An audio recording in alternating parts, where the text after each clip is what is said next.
नंदी कैसे बने भगवान शिव की सवारी। हिंदू धर्म में सभी देवताओं के अपने अपने वाहन होते हैं।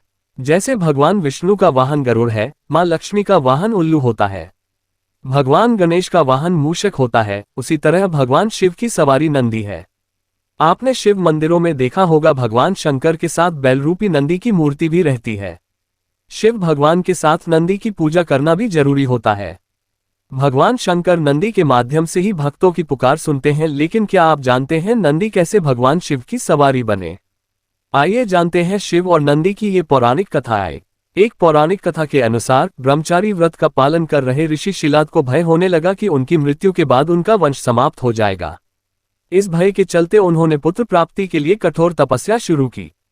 तपस्या से प्रसन्न होकर भगवान शिव ने शिलाद ऋषि को दर्शन दिए और वर मांगने को कहा। तब शिलाद ऋषि ने शिव से कहा कि उसे ऐसा पुत्र चाहिए जिसे मृत्यु ना छू सके और उस पर आपकी कृपा बनी रहे। भगवान शिव ने उसे आशीर्वाद देते हुए कहा कि उसे ऐसे ही पुत्र की प्राप्ति होगी। अगले दिन ऋषि शिलाद एक खेत से गुजर रहे थे। उन्होंने देखा कि खेत में एक नवजात बच्चा पड़ा है। बच्चा काफी सुंदर और लुभावना था।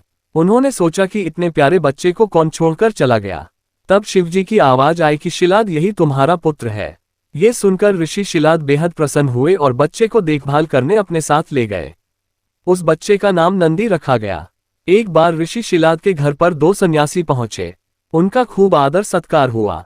इससे प्रसन्न होकर सन्यासियों ने ऋषि शिलाद को दीर्घायु का आशीर्वाद दे दिया, लेकिन नंदी के लिए एक शब्द भी नहीं बोला।